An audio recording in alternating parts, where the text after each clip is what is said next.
CM Dhami पहुंचे जोशीमठ। प्रभावित लोगों और अधिकारियों से की बातचीत। सीएम धामी ने किया प्रभावित क्षेत्रों का निरीक्षण। सीएम धामी ने हवाई निरीक्षण भी किया। मुख्यमंत्री ने जोशीमठ में हो रहे भूदसाव की समीक्षा की। संबंधित विभागों को दिए कार्य करने के निर्देश। प्रभावित संकटग्रस्त परिवारों के पुनर्वास की व्यवस्था। जोशीमठ में अमले में स्थापित किया जाए आपदा कंट्रोल रूम।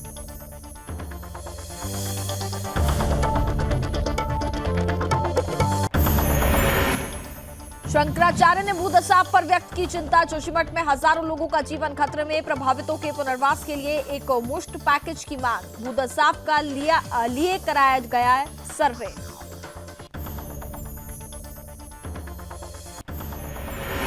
अंकिता भंडारी के पिता ने सीएम धामी को लिखा पत्र। पत्र में सरकारी वकीलों के खिलाफ की जांच की मांग। वीरेंद्र भंडारी ने कहा सरकारी वकीलों को नहीं मिल रही मदद।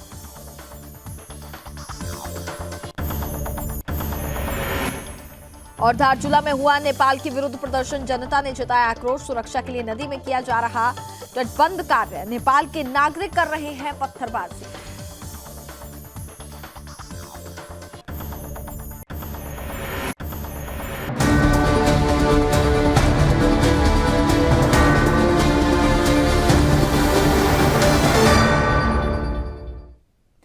नमस्कार, मैं हूं आपके साथ कनिका अरोरा और आप देख रहे हैं सुदर्शन न्यूज। तो बुलेटिन में रुक करेंगे उत्तराखंड की खबरों का।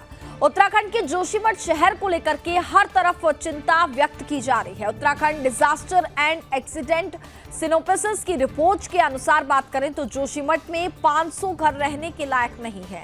अब पीएमओ भी मामले की निगरानी कर रहा है, लेकिन सवाल ये उठ रहा है कि आखिर जोशीमठ में ये स्थिति आई कैसे। आपको बता दें कि जोशीमठ नगर प्राचीन आध्यात्मिक और सामरिक दृष्टि से महत्वपूर्ण है, लेकिन नगर के अस्तित्व पर संकट मंडरा रहा है। नगर में जगह जगह से हो रहा भूदसाव लगातार बढ़ता जा रहा है। वहीं जोशीमठ नगर में हो रही सभी निर्माण कार्यों पर रोक भी लगा दी गई है।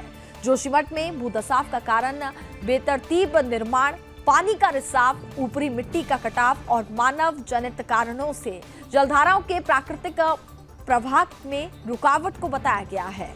और इस मामले में सीएम पुष्कर सिंह धामी ने जोशीमठ में हो रहे भूदसाव के उच्च अधिकारियों के साथ समीक्षा बैठक भी की।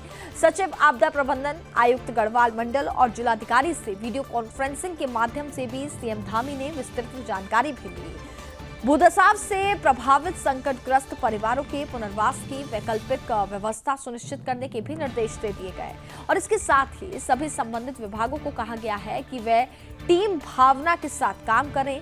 सीएम ने कहा कि ऐसे समय में सबसे महत्वपूर्ण होता है कि लोगों में सरकार और प्रशासन का भरोसा बनाए रखना। इसमें धरातल पर काम करने वाले प्रशासनिक मशीनरी को संवेदनशीलता से काम करना होगा और इसके साथ ही स्थिति पर निगरानी भी बनाए रखनी होगी।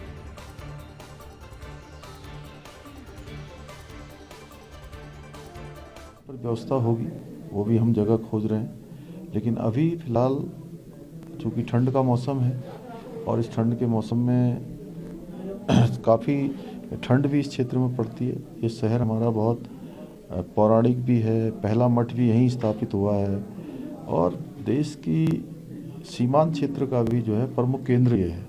इसलिए अभी जो तात्कालिक चीज़ें हैं उनको ठीक दिशा में जाएं, लोगों को बचाव हो, लोगों की ज़रूरत की चीज़ें यहाँ पर मिलें। उसके बाद ये शहर पूरी तरह से संरक्षित रहे, पूरी तरह से बचा रहे। उसके लिए भी जैसे यहाँ का ड्रेनेज है, यहाँ की सीवर लाइन है, यहाँ की अन्य व्यवस्थाएं हैं, रोपवे का काम भी जो कि यहाँ पर चलता है होली के लिए, वह भी ठीक प्रकार से चले और मानसून से पहले सारी जो हमारे काम हैं वो पूरे हो जाएं। हम उस पर पूरी तरह से हमारा फोकस यही है। उनके लिए कहाँ पर व्यवस्था होगी वो भी हम जगह खोज रहे हैं। लेकिन अभी फिलहाल मुख्यमंत्री पुष्कर सिंह धामी ने जोशीमठ शहर के भूदसाव से प्रभावित संकटग्रस्त परिवारों के पुनर्वास की वैकल्पिक व्यवस्था एवं भूदसाव के कारणों के संबंध में उच्च अधिकारियों के साथ समीक्षा बैठक भी की है।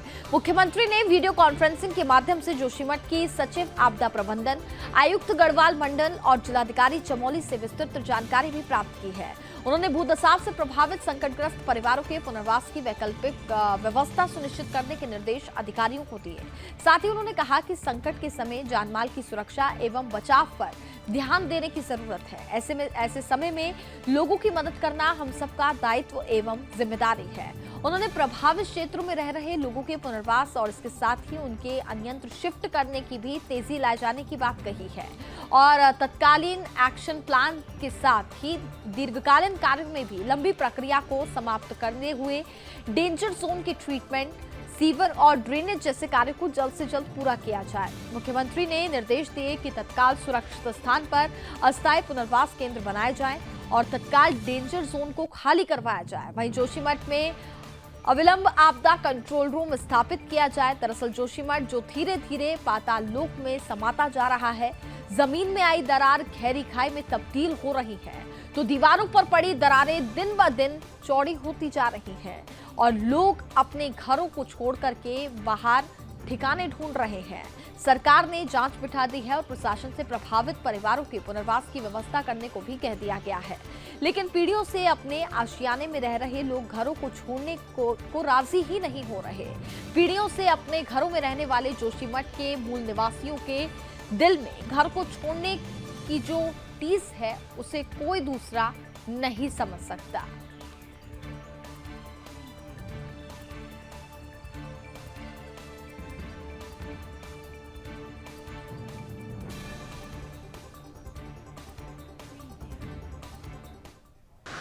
हमारा पहला काम है कि जो भी लोग उस खतरे की जद में आ रहे हैं, लगभग 600 परिवार ऐसे हैं जो जहाँ से पानी का रिसाव हो रहा है, जहाँ पर दरारें चल रही हैं, उस एरिया में सबसे पहले उनकी सबकी जान माल की सुरक्षा हो, सबको ठीक स्थानों पर लाया जाए और जो भी बचाव के लिए ज़रूरी हो वो सब करने के लिए वहाँ पर आपदा प्रबंधन के हमारे सचिव और कमिश्नर लगातार कैंप कर रहे हैं और आज यहाँ पर सभी प्रकार के जो बचाव के काम हो सकते हैं, कुछ काम ऐसे हैं कि जो तात्कालिक होने हैं, उसमें लोगों को जहाँ अगर रेस्क्यू करना पड़ा या उनके रहने के लिए अगर स्थान बनाना हो तो उसके लिए ज़रूरी जो काम है SDRF भी करेगी, अन्य विभाग भी करेंगे और यहाँ से भी हम लोग देख रहे हैं। और कुछ काम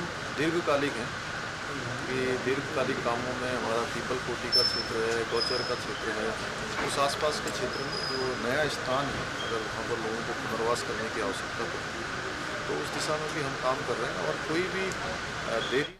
उत्तराखंड के प्रमुख शहर जोशीमठ में हो रहे भूधसाव पर ज्योतिष पीठ के शंकराचार्य स्वामी अविमुक्तेश्वर आनंद ने गंभीर चिंता जाहिर करते हुए कहा कि हिमालय क्षेत्रों के विकास के नाम पर सुनियोजित विनाश किया जा रहा है और आज इसी का नतीजा है कि भारतीय संस्कृति का प्रमुख केंद्र जोशीमठ में हजारों लोगों का जीवन खतरे में है। इसी के साथ भगवान बद्रीनाथ के विग्रह के शीतकालीन प्रवास का स्थान नरसिंह मंदिर और पूरा जोशीमठ शहर धरती में समाये जाने की आशंका है। उनका कहना है कि जोशीमठ में हो रहे भूधसाव का सर्वे कराया जाना चाहिए और जोशीमठ में बन रहे पावर प्रोजेक्ट के लिए शहर के नीचे बन रही सुरंग में किए गए धमाकों का नतीजा हो सकता है कि दरार आए। इसके अलावा जोशीमठ की सीवरेज व्यवस्था, ऑल वेदर रोड और साथ ही धरती के नीचे स्थित ग्लेशियर के खिसकने के भी धसाव की वजह माना जा रहा है। जोशीमठ के मकानों, दुकानों और भवनों में आ रही दरारों और धसाव की सही वजह इसकी व्यापक जांच के बाद ही पता चल पाएगी। शंकराचार्य ने जोशीमठ में हजारों लोगों की जानमाल के खतरे में होने पर चिंता भी जाहिर करते हुए राज्य सरकार से सभी प्रभावितों के पुनर्वास के लिए एक मुश्त पैकेज की मांग की है। इसके साथ ही क्षेत्रों में किए जा रहे अनियोजित और अनियंत्रित विकास को लेकर के सरकार से इन कार्य को जल्द रोकने की भी मांग की है। अब देखना होगा सरकार इस मामले पर कितनी गंभीरता से काम करती है।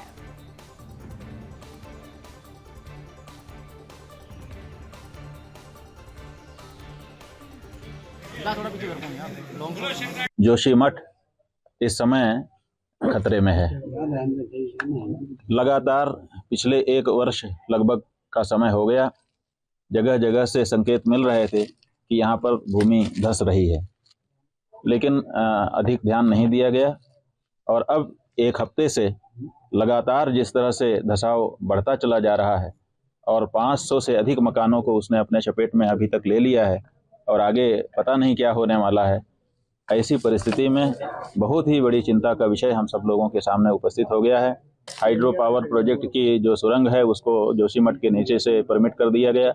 अब जो परिणाम आ रहा है उसको देख करके सब लोग चिंतित हैं। चाहेंगे कि क्या कारण है जिसके कारण भूमि में धसाव हो रहा है, जिसके कारण इतना बड़ा ऐतिहासिक नगर, सांस्कृतिक नगर, हमारी पहचान वाला नगर खतरे में पड़ गया है, उसकी सही जांच होनी चाहिए। खबरों में आगे बढ़ते हैं। उत्तराखंड के पौड़ी में अंकिता हत्याकांड में अंकिता के पिता वीरेंद्र भंडारी ने सीएम पुष्कर सिंह धामी को एक पत्र लिख करके भेजा है और इस पत्र में उन्होंने मांग की है कि अंकिता भंडारी हत्याकांड में सरकारी वकील की जरूरत उन्हें थी, लेकिन इस केस में आरोपियों की पैरवी सरकारी वकील द्वारा की जा रही है। बता दें कि अंकिता के पिता का कहना है कि वकील द्वारा आरोपियों के नार्को और पॉलीग्राफी टेस्ट के खिलाफ पैरवी की जा रही है। वहीं दूसरी ओर पहले तीनों आरोपियों के खिलाफ जूनियर जितेंद्र रावत ने आरोपियों की बेल एप्लीकेशन कोर्ट में दाखिल कर नियम और न्याय विरोधी कार्य किया है। अब ऐसे में दोनों ही वकीलों पर कार्यवाही करने के लिए वीरेंद्र भंडारी ने सीएम धामी को पत्र लिखा है। जानकारी के लिए बता दें कि अंकिता के पिता ने बताया कि उत्तराखंड हाईकोर्ट नैनीताल ने आदेश देते हुए कहा है कि अंकिता केस की पैरवी प्रदेश के क्रिमिनल साइड के योग्य वकील की नियुक्ति कर सुनवाई फास्ट ट्रैकिंग के द्वारा अंकिता को जल्द न्याय दिलाने के निर्देश हैं, लेकिन अब तक उन्हें सरकारी वकील नहीं दिया गया। और साथ ही उनकी सीएम धामी से ये मांग भी है कि आरोपियों की वकालत करने वाले वकील पर कार्यवाही होनी चाहिए।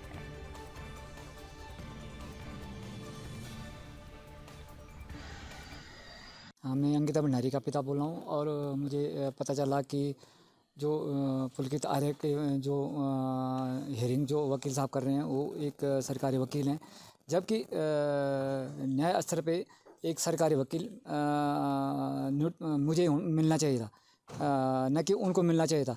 और उनकी हियरिंग कर रहा है, उनको बचाने की कोशिश कर रहा है। और जो अंकिता भंडारी का दोस्त पुष्पदीप था, उनको ये फंसाने के चक्कर में इनके बयानबाजी कर रहे हैं। और मैं धामी जी से ये कहना चाहता हूँ कि आपने जिस दिन आप मेरे घर पे आए थे और आपने कहा था कि फास्ट ट्रैक के तहत इनको आरोपियों को सजा कड़ी से कड़ी सजा दी जाएगी। और रही बात जो नार्को टेस्ट की बात है, तो कभी दो तो तैयार हो रहे हैं, कभी एक तैयार नहीं हो रहा, कभी एक तैयार हो, दो तैयार नहीं हो रही। एक कैसे बेमंडना है। तो मैं जो SIT की जो जांच चल रही है, तो मैं ये चाहता हूँ कि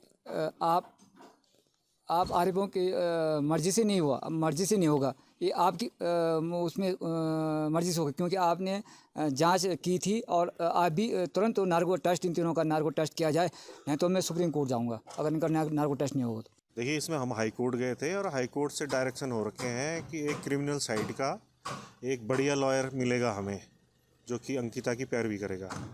तो इस ऑर्डर को हुए करीब 1 महीना होने वाला है और अभी तक वो लॉयर हमें नहीं मिला है।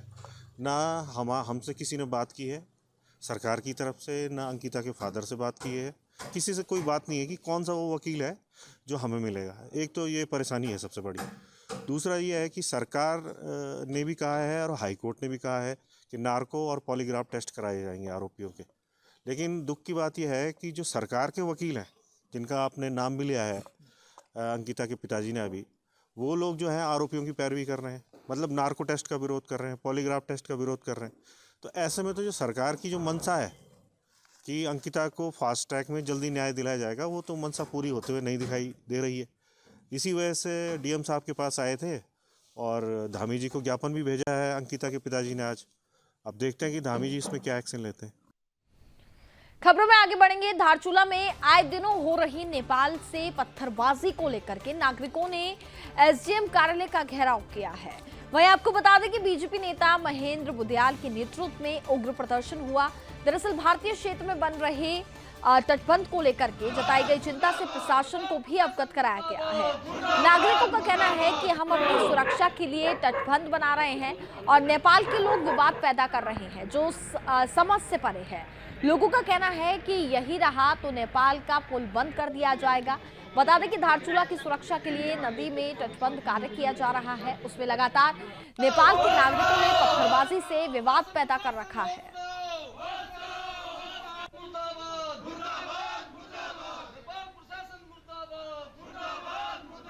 और गरदार ही सब कुछ है हमारे लिए। यदि बाढ़ नियंत्रण के दीवारों को बनने नहीं देता कोई, तो पूरा धारचूला जो 25-30 हजार की जनसंख्या इस धारचूला के अंदर है, वो सब आंदोलनरत है और आंदोलन में रहेंगे। इन लोगों को मालूम होना चाहिए, जो लोग जो है आंदोलन कर रहे हैं नेपाल में, जो पत्थरबाजी कर रहे हैं, इन लोगों को मालूम होना चाहिए कम से कम 10 लाख का तो ये लोग जो है संतरे ही बेचते हैं, और कम से कम 500 मजदूर नेपाल से भारत आकर यहाँ से कमाई करता है और अपनी आजीविका चलाता है। इसका ये सारा उनको समझना चाहिए। वक्त आने पर पुल बंद होगा, और जो झारखंड में बन रहा पुल, उसका भी हम लोग विरोध करने की तैयारी कर रहे हैं, और नेपाल से आवाजाही बंद हो जाएगी। हमने बहुत शालीनता से अभी तक इंतजार किया है, और हम जैसे कि हम रोटी बेटी का संबंध बताते आए हैं भारत नेपाल के बीच में, तो ये रोटी बेटी का संबंध बनाए रहना चाहिए। लेकिन इस संबंध को बनाए रखने की अकेली जिम्मेदारी भारत की नहीं है, इस संबंध को दोनों तरफ से बनाए रखना पड़ेगा। हम अपनी सुरक्षा की को ताक में रखते हुए इस संबंध को बनाए रखने के स्थिति में नहीं है। अगर इस तरह से अगर घटनाएं बढ़ती रही तो वास्तव में यहाँ पर इस क्षेत्र में उग्र आंदोलन होगा, और अंतर्राष्ट्रीय झूला पुल बंद करने की नौबत आई, अनिश्चितकाल के लिए या परमानेंटली बंद करने की नौबत आई, तो उसके लिए भी क्षेत्र की जनता राजी है। और सब बहुत ज़्यादा यहाँ पर लोग गुस्से में है, क्योंकि इतना प्यार से समझाने के बावजूद भी जो है नेपाल से पत्थरबाजी की घटना लगातार हो रही है। इससे जो है यहाँ के लोग बहुत क्रोधित हैं। इनका गुस्सा फूटे इससे पहले दोनों देश के प्रशासन बात करें और इस कार्य को आगे बढ़ाएं, और इस तरह दोनों से विदेशों के संबंध बने रहें। बॉलीवुड फिल्मों में सनातन धर्म का अपमान लगातार बढ़ता जा रहा है। अभी हाल ही में पठान फिल्म के गाने को लेकर के पूरे देश में बवाल मच गया है। सेंसर बोर्ड को लेकर के संत समाज द्वारा कई बार आपत्ति भी दर्ज कराई गई। ज्योतिष पीठ के शंकराचार्य स्वामी अविमुक्तेश्वर आनंद ने सेंसर बोर्ड पर जमकर हमला बोलते हुए कहा कि सरकार ने फिल्मों में अश्लीलता और अपराध को रोकने के लिए सेंसर बोर्ड की स्थापना की थी, लेकिन सेंसर बोर्ड इसमें कामयाब नहीं हुआ। इसलिए अब एक धर्म सेंसर बोर्ड की जरूरत है, और इसके साथ ही जल्दी ही 11 सदस्य बोर्ड पूरी तरह से हरकत में आ जाएगा। इस बोर्ड में इतिहासविद, धर्म क्षेत्र से जुड़े लोगों और साथ ही कई हस्तियां शामिल होंगी, जिसमें कि समाज में गलत सामग्री न परोसी जा सके।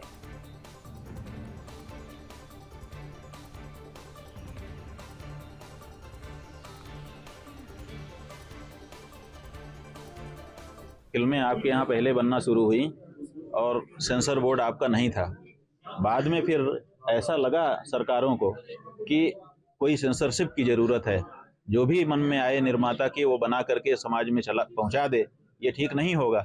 इसीलिए उन्होंने सेंसर बोर्ड की स्थापना की। सेंसर बोर्ड से हम लोग अपेक्षा कर रहे थे कि वो इस बारे में भी ध्यान देगा कि अश्लीलता, नैतिकता समाज में न माने सुरक्षित रहे, अश्लीलता न बढ़े, नैतिकता बनी रहे और धार्मिक भावनाएं जो हैं वो आहत ना हो। लेकिन कहीं ना कहीं ऐसे दृश्य बार बार समाज में आते हुए दिखाई दिए, जिनमें धर्म को, जिनमें संस्कृति को, जिनमें इतिहास को तोड़ मरोड़ करके प्रस्तुत किया गया, और जिससे गलत प्रभाव समाज में गया।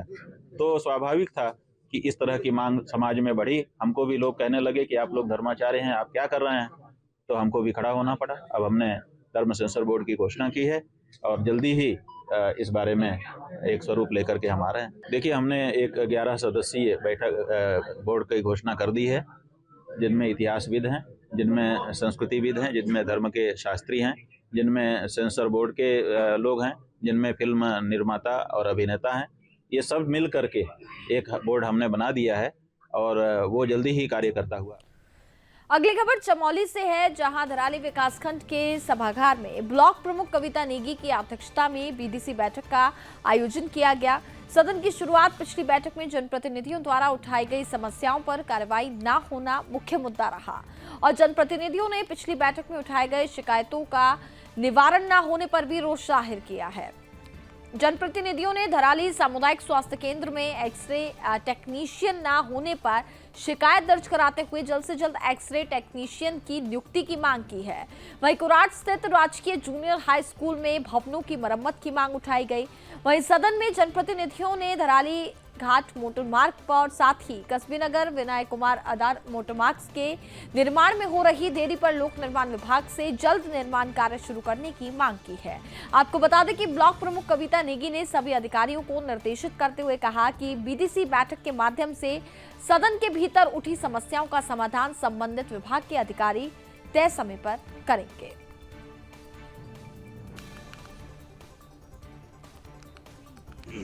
बैठक यहाँ पे हुई है और काफी उत्साह भी था लोगों के अंदर, प्रधानगणों के अंदर और क्षेत्र पंचायत सदस्यों के अंदर, लेकिन जैसी उम्मीद थी उस हिसाब से कुछ नहीं होता है। एक फॉर्मेलिटी होती है। आज थोड़ा सा ये है कि पीडी साहब यहाँ पे आए हैं और पिछले बार भी मैडम थी यहाँ पे, लेकिन जो हमारे प्रस्ताव हमने जो है कि पिछले बैठकों में जो प्रस्ताव रखे थे, मुझे नहीं लगता कि किसी प्रस्ताव में भी एक रत्ती का भी वो हुआ होगा, उसमें प्रगति भी हो। अगर इसी तरह ये बैठकें होनी तो फिर ये खाना पूर्ति है, इसमें करने की कोई आवश्यकता नहीं है।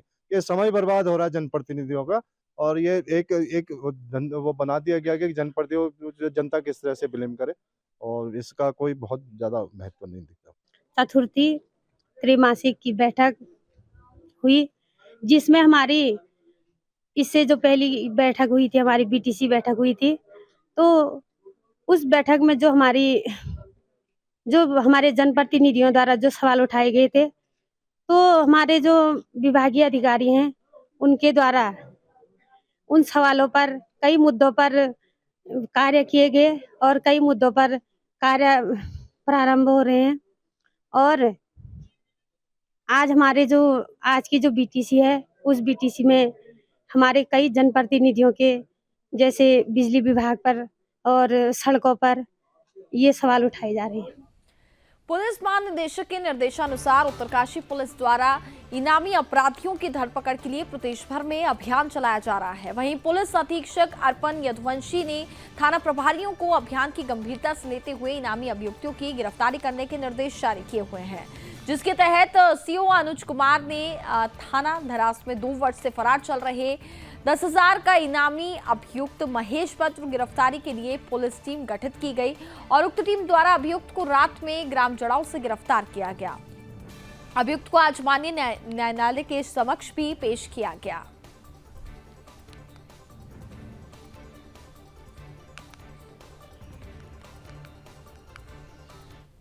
वर्ष 2020 में एक मुकदमा पंजीकृत किया था एनडीपीएस में, जो कि मुकदमा संख्या थी 67/20 धारा 27 से एनडीपीएस एक्ट में दर्ज था। इसमें एक बदमाश था जो 2 वर्ष से फरार चल रहा था। उस पर हमने इनाम भी घोषित कर रखा था। इनाम 10,000 रुपये का इनाम था। उसको उस इनामी अभियुक्त का नाम था महेश पुत्र भरत सिंह, निवासी ग्राम जड़ाव पोस्ट ऑफिस, मल्ला तहसील, भटवाड़ी, उत्तरकाशी। इसको कल हमारी जो धरासू पुलिस की टीम है उसने कल गिरफ्तार किया है। और हमारी पुलिस टीम जो है उसमें विनोद पवार जो हैं एसएसआई धरासू है, उनके नेतृत्व में ये टीम जो है जड़ाऊ गांव गई और वहाँ पे इसको पकड़ा। तो ये एक अच्छी उपलब्धि है कि 2 वर्ष से एक अभियुक्त था जो फरार था और वो उत्तरकाशी पुलिस। खबरों में आगे बढ़ेंगे। जनपद उत्तरकाशी के 80 गंगा घाटी के ग्रामीणों ने सड़क की बदहाल हालत को लेकर के पीएमजीएसआई कार्यालय में विशाल आक्रोश प्रदर्शन किया। इस दौरान ग्रामीणों ने उग्र होते हुए अधिशासी अभियंता का घेराव करते हुए ऑफिस में ताला लगा दिया, जिसके बाद ग्रामीणों ने ढोल डमाऊ के साथ जिलाधिकारी कार्यालय पहुंच करके जमकर प्रदर्शन किया। ग्रामीणों का कहना है कि जिला मुख्यालय से मात्र 5 किलोमीटर की दूरी पर यह सड़क शुरू होती है, लेकिन उसके बाद भी शासन प्रशासन इस सड़क की सूद नहीं लेता है। और आपको बता दें कि इस सड़क पर 2014 में गंगौरी से गजौली तक के लिए बजट स्वीकृत हुआ है, लेकिन इसके बाद भी सड़क खस्ताहाल बनी हुई है और कई बार इस सड़क पर हादसे भी हो चुके हैं। 8 करोड़ 86 लाख की लागत का इस सड़क पर बजट स्वीकृत था, जिस पर आपको बता दें कि पीएमजीएसवाई ने 7 करोड़ 21 लाख रुपए खर्च भी कर चुका है और इसके बाद भी हालात जस के तस बने हुए हैं, जिससे ग्रामीणों में बेहद आक्रोश है और साथ ही अधिकारियों पर भ्रष्टाचार का उन्होंने आरोप भी लगाया।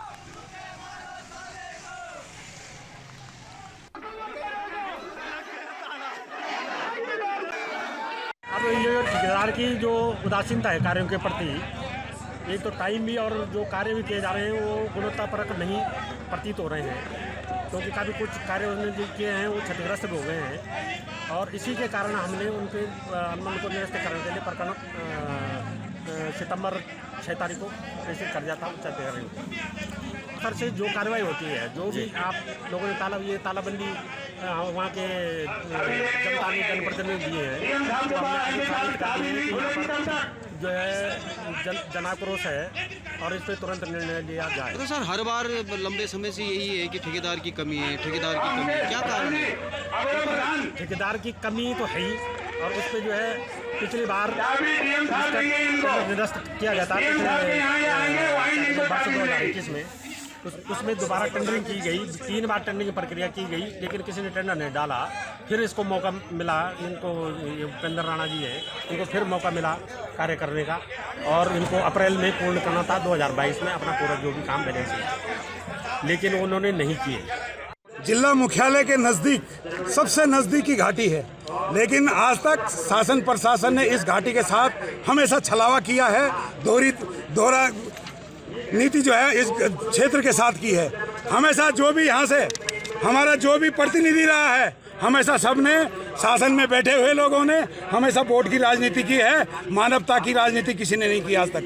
लेकिन आज हमारा क्षेत्र, हमारी अस्सी गंगा घाटी का नौजवान मातृशक्ति आज जाग चुकी है और हम ये दोहरी नीति कतई बर्दाश्त नहीं करेंगे। और जब तक हमारे प्रत्येक सड़कों का डामरीकरण और जो भी हमारे सड़कों पे जो भी कार्रवाई कि जो हमारी अस्सी गंगा घाटी की पूरी रोड है, गंगोरी से लेकर अगोड़ा तक और उसमें नालडी की भी रोड है, हमें एकदम वो क्लियर चाहिए, क्योंकि हमारी रोड जो है 2011-12 में जो आपदा आई थी उसके बाद आज तक भी क्लियर नहीं हो पाई है।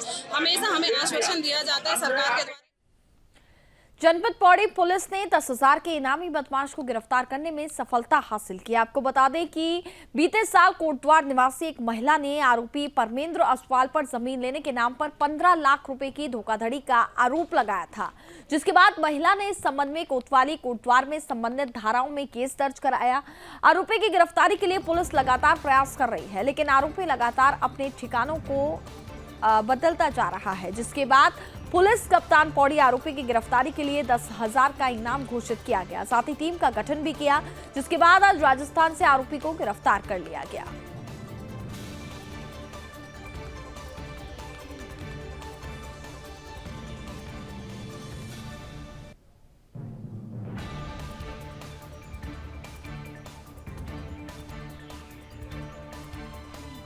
और इसी के साथ फिलहाल इस बुलेटिन में बस इतना ही। देखते रहिए सुदर्शन न्यूज। जय हिंद।